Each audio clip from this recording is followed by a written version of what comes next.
Radhe Radhe my YouTube family, कैसे हो आप लोग। आई होप आप सब बहुत अच्छे होगे, बढ़िया होगे। देखो मैं भी ठीक ही हूँ, क्योंकि बहुत ज़्यादा ना काम का प्रेशर पड़ रहा है अभी 2-3 दिन से। एक तो दिवाली की सफाई मैंने जो है स्टार्ट कर दिया है। अभी घर का काम मेरा पूरा कंप्लीट हुआ है। इस रूम की मैंने बेडशीट नहीं बिछाई, क्योंकि ना मैं ये सोच रही थी पहले मैं इस वाली रूम की अलमीरा को आज क्लीन कर लेती हूँ। बट अभी ना मेरे पास कपड़े बहुत ज़्यादा हो रहे थे। मैंने सोचा पहले कपड़ों का काम जो है ना फोल्ड करने का ये कंप्लीट कर लेती हूँ, क्योंकि कपड़े प्रेस करने तय करने इनमें बहुत टाइम लग जाता है भाई। कम से कम आधा पौना घंटा लग गया। प्रेस करने में ज़्यादा टाइम लग जाता है, तय करने में तो इतना नहीं लगता। और अभी जैसे त्यौहार आ रहे हैं ना, तो मैं देखो प्रेस का काम ना साथ के साथ निपटा रही हूँ।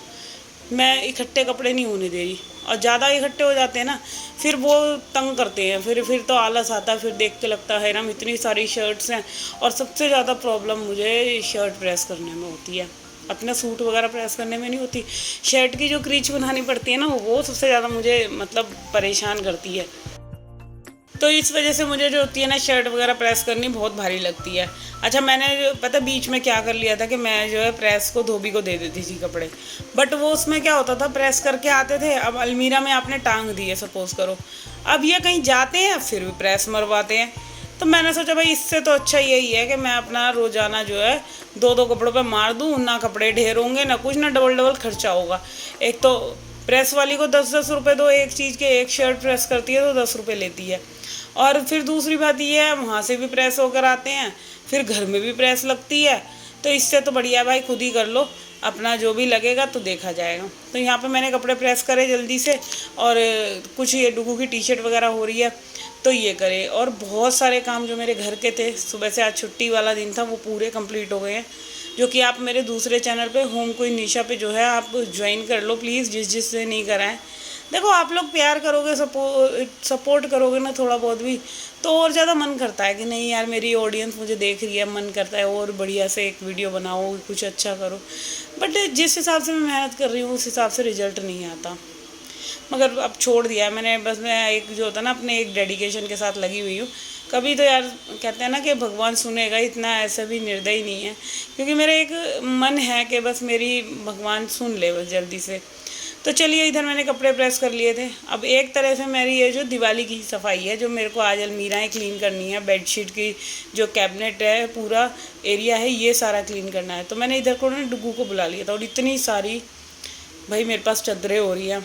अच्छा पता है क्या है, रंग फेड हो गए हैं, अब फेंकने का भी दिल नहीं करता। देखो 700-700 800-800 रुपये की कॉटन की बेडशीट आती है, कोई सस्ती भी नहीं है। और वो तो मैं होलसेल की दुकान से लाती हूँ, और अच्छे लाओ तो और ज़्यादा।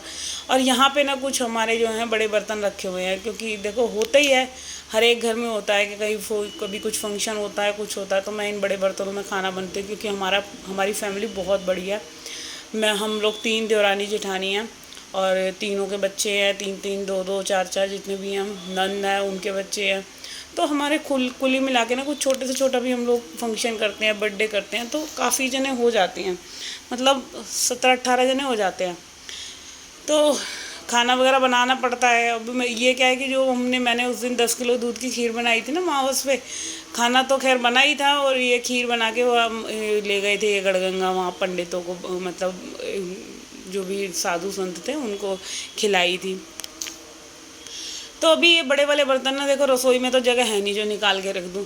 और पहले क्या होता था, स्टोर रूम होते थे, और यहाँ पे जो है ना हमने जब मकान बनवाया, ये फ्लोर बनवाई, तो एक स्टोर रूम निकलवाने की बहुत बड़ी गलती कर दी। और मैं अब अपने हस्बैंड से बोलती हूँ कि भाई एक स्टोर रूम होना मेरे को तो बहुत नीडली लगता है, क्योंकि उसमें आप अपने जितने भी एक्स्ट्रा सामान हैं, चाहे रजाई गद्दे बर्तन भांडे जो भी कुछ है, उसमें आप रख सकते हैं।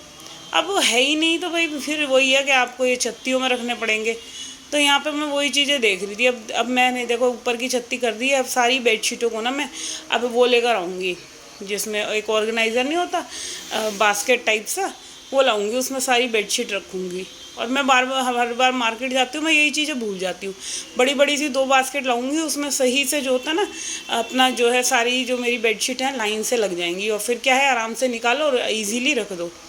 तो ऊपर सारी मैंने बेडशीट रख दी। अब बारी आ गई मेरी वाली कबर्ड खोल के। देखो इसमें जो है बहुत सारे कपड़े मैंने रखे हुए हैं। मैं सही बताऊँ, कपड़े इतने हैं मेरे पास, मैं खुद यही सोचती हूँ कि मेरे पास मैंने इतना कबाड़ा इकट्ठा कर रखा है कि क्या है। और फिर यही रहता है कि अभी देखो दिवाली आने वाली है ना, तो मेरे पास टाइम बिल्कुल नहीं रहता, क्योंकि 3-4 दिन तो मेरे को दुकान पे ही बैठना पड़ता है। अब देखो भाई, जहाँ कमाई का एक जरिया होता है तो फिर इंसान यही सोचता है कि कुछ कमाया जाए। तो हमारा जो दिवाली पे काम होता है ना, बहुत ज़्यादा होता है। देखो भगवान की कृपा है कि हाँ ठीक चलता है। अपना ये है कि देखो 2-3 जनों की ज़रूरत पड़ती है हमें दुकान पे, तो फिर वही रहता है। पतिदेव मेरे को ही बोलते हैं कि तेरे घर के काम नहीं निपटते, दिवाली है, त्यौहार है, अपना देखो कमाई का भी देखना चाहिए, पूरे साल वही होता है।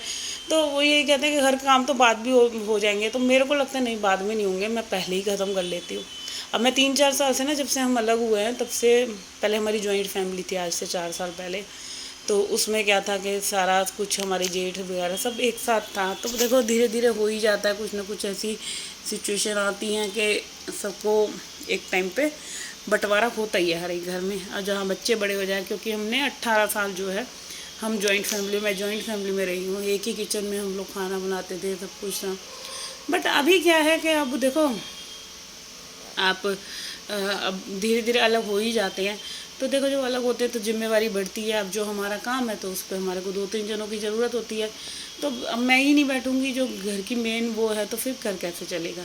इधर देखो पूरा का पूरा जो मैंने ऊपर वाला जो है ना, ये मेरी दहेज की बारात है, इसमें लड्डू भर के आए थे। मेरी सगाई पे आते हैं ना पूरे 100 किलो लड्डू, कुछ ऐसे होता है ना शायद, मेरे पापा ने दी थी सगाई में। अब तो ये काली पड़ गई है, खैर यूज़ नहीं होती तो काली पड़ गई है। अब इसको कहाँ रखूँ, पहले तो मेरा दहेज का बक्सा था ना, उसके अंदर रखी हुई थी। अभी बीच में कुछ फंक्शन था तो निकाली थी, लड्डू बने थे। हाँ, नंद जी के यहाँ हमारे वो था ना, उनके लड़के की शादी थी, तो भात में लड्डू बनवा के लेके गए थे। अब देखो ये सारे जो है ना बेडशीट निकली हैं, तो तकियों के कवर कई तो इसमें ठीक है। तो उन तकियों के कवर का मैं क्या करूँगी, जैसे मेरे ये पुराने पिलो हैं ना, इनके जो कवर हैं उनको फेंक दूँगी उतार के, और जो ये सही वाले हैं ना उन सबको चढ़ा दूँगी।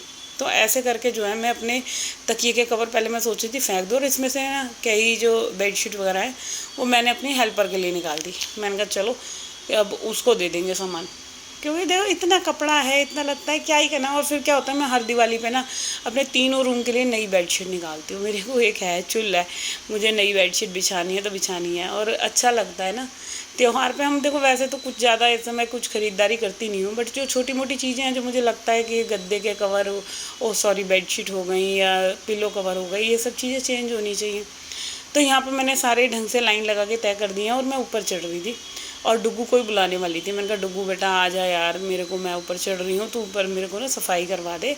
क्योंकि आप जब चढ़ते हो ना तो एक जना साथ में चाहिए होता है, अकेले से सफाई नहीं होती। बहुत बार आपके पास भारी बर्तन हैं तो उसमें क्या होता है कि आप बार बार चढ़ना उतरना तो थक जाते हो। और मैं इसको यहाँ पे ना यही आवाज़ लगाई जा रही थी, डुग्गू आ जा बेटा, आ जा आ जा। बहुत देर में आया क्योंकि इसके ट्यूशन जाने का टाइम हो गया था। और आज आप देख सकते हो मेरी घड़ी में देखो 2 बज रहे हैं, पूरे 2:30 बजे मैं जो है निपटी थी इस रूम से। और फिर इसके बाद जो है मैं नहाई, फिर जाके मैंने थोड़ा सा दूध लिया था क्योंकि फास्ट चल रहे हैं ना मेरे, तो दूध वगैरह पी के फिर मैं लेटी, और 3:30 बजे मैं सोई थी, फिर 5 बजे मैं उठी। तो मतलब लेटते ही इतनी मतलब रेस्ट हो रहा था, ऐसे लग रहा था, दिल कर रहा था बस सोए जा। और पता नहीं आज तो मुझे क्यों ही नींद आ रही थी, जब मैं एडिटिंग कर रही थी ना, सच्ची बता रही हूँ, उस टाइम भी मेरे को ऐसे लग रहा है नींद का झोंका सा आ रहा था। तो यहाँ पे देखो ये मैंने भगवान जी की ना 2 ड्रॉर बना रखी हैं। इसमें उनके जो सिंहासन के मतलब जो तकिए वगैरह होते हैं ना, या उनके जो मंदिर के मेरे कपड़े हैं, वो मैं इन दोनों ड्रॉर में बना रखी है। अब कहाँ ही रखूँ, तो मैंने ये वाली जो ड्रॉर है ना यही कर दी है, और इनमें आसानी से मिल भी जाता है मेरे को। तो एक एक बार इनमें कपड़ा मार के, वैसे साफ़ है सारी चीज़ें, क्योंकि ये वाली अलमीरा मेरी वैसे भी बहुत कम यूज़ होती है। तो मैं मतलब साथ के साथ जो है मैंने कहा चलो ये काम भी निपटे। अब देखो त्यौहार को कोई ज़्यादा टाइम तो रहा नहीं है मेरे को, फिर यही है कि भाई जितना जो मेरा निपट रहा है ना तो बढ़िया से निपट जाए, ज़्यादा मुझे बर्डनेबल ना लगे। अब नीचे वाले इसमें आ गई, और यहाँ पे जो है कई सारा सामान निकला, और इसमें क्या था जो मैं हेल्पर को दूंगी, साड़ी वगैरह है मेरी, मैं पहनती नहीं हूँ, पुरानी साड़ियाँ हैं मेरी, मतलब आज से कई साल 10 साल पुरानी वाली साड़ी हैं, और बहुत सारी साड़ियाँ तो मैंने दे दी हैं। तो सलवारें रखी हुई थी, तो मैंने ये सारे, और देखो ये मेरे जिम के डंबल हैं जो कि पहले मैं लॉकडाउन में घर में करती थी ना, तो मैंने जो है इनसे अपने हस्बैंड से बोल के मैंने डंबल मंगवा लिए थे 2.5 किलो का, और 5 किलो का। तो मेरे पास 2 डंबल हैं, मैं इन्हीं से ही वर्कआउट करती थी जब मैं घर में शुरू में मैंने स्टार्ट करा था। तो मेरे को वर्कआउट के लिए ना मेरी सिस्टर ने बोला कि तू डंबल मंगवा ले, डंबल से अपना एक्सरसाइज करा कर, बहुत इफेक्ट पड़ेगा। तो जब तो घर में करती थी, बट अब जिम में जाके कर लो तो वहाँ अच्छा लगता है, वहाँ ये तो ना एक माहौल सा क्रिएट होता है। बट ऐसा नहीं है, मैं घर में भी कर लेती हूँ जब मेरे को लगता है कि जब मैं पहले करती थी तो मैं घर में ही अपना सारी चीज़ें खुद ही कर लेती थी। तो यहाँ पे देखो ये ड्रॉर जो है पूरी मैंने ना लॉकर भी साफ़ कर दिया है। वैसे इस लॉकर में कुछ है नहीं, तो हमारे जो है ना हर एक अलमारी के अंदर लॉकर बने हैं, उसमें भी मैंने जो है अपना अच्छे से पोंछ लिया, जो भी धूल मिट्टी कीड़े मकोड़े कुछ भी हैं। अब देखो दिवाली की सफाई है तो कहते हैं कोने कोने पे अपना घर साफ़ होना बहुत ज़रूरी है, वरना कहते हैं माता रानी को साफ़ सफाई में ही आती है ना, वो कोना कोना चेक करती हैं, ऐसा बोला जाता है। देखो पता तो मुझे भी नहीं है, मगर हाँ ये है कि हम देखो हर एक त्यौहार एक अपने कुछ स्पेशलिटी लेकर आता है। तो में भी ये वाला त्यौहार है कि आप सफाई करो। और होली का देखो होता है कि खाना बनाओ, कुछ भी बनाओ, हर एक त्यौहार की एक अलग ही अपनी पहचान है। तो दिवाली सफाई का, साफ़ शुद्धताई का ये वाला है। और देखो पूरा महीना ही, जैसे ये कार्तिक लगेगा ना, इतनी भाई पॉजिटिविटी होती है, इतनी पॉजिटिविटी होती है। मैं 3:45 बजे उठती हूँ, और सही बताऊँ रात के 11 बजे से पहले मैं सोती नहीं हूँ। सिर्फ 4 साढ़े 4 घंटे की नींद होती है, बट उसमें भी मैं इतनी एनर्जेटिक रहती हूँ ना पूरे दिन। और जब मैं तारा भोजन रखती थी आज से 2 साल पहले, तब भी फुल एनर्जी के साथ पूरा घर का काम करती थी, सारी साफ़ सफाई। तो ऐसे अपने अंदर ही अपने आप ही एनर्जी आ जाती है। भगवान जो होता है ना हर एक चीज़ की जो होता है अपने आप शक्ति दे देता है। तो यहाँ पे देखो पूरा ये जो अलमीरा है मैंने पूरी साफ़ कर दी। जो इनके कोने कोने थे, मैंने साबुन की कटोरी लेके बैठी हुई थी, तो हल्का हल्का सा ब्रश मार रही थी, सारी चीज़ें साफ़ कर रही थी। तो बस फ़िलहाल करती हूँ आज के इस वीडियो का एंड। अगर आप लोगों को ये वीडियो अच्छा लगा है, दिवाली स्पेशल क्लीनिंग व्लॉग है, और होप यही करती हूँ। छोटी छोटी वीडियो बन रही है मेरी, अच्छा अब पूरी दिखाऊंगी तो बहुत बड़ी बनेगी, तो मैं छोटे छोटे टुकड़ों में जो भी सफाई कर रही हूँ वो मैं आप लोगों के साथ शेयर करती जा रही हूँ। तो आप लोग भी चाहें तो अगर जैसे भी टाइम मिलता है, खाली बैठे ड्रेसिंग हो गया, अलमीरा हो गई, ये चीज़ें क्लीन करते रहिए, आपको बर्डनेबल भी नहीं लगेगा और काम भी आसानी से हो जाएगा। तो चलिए कल मिलूँगी मैं आप लोगों से एक और नए दिन के साथ, नए वीडियो के साथ। जब तक लिए bye bye and take care and love you lots.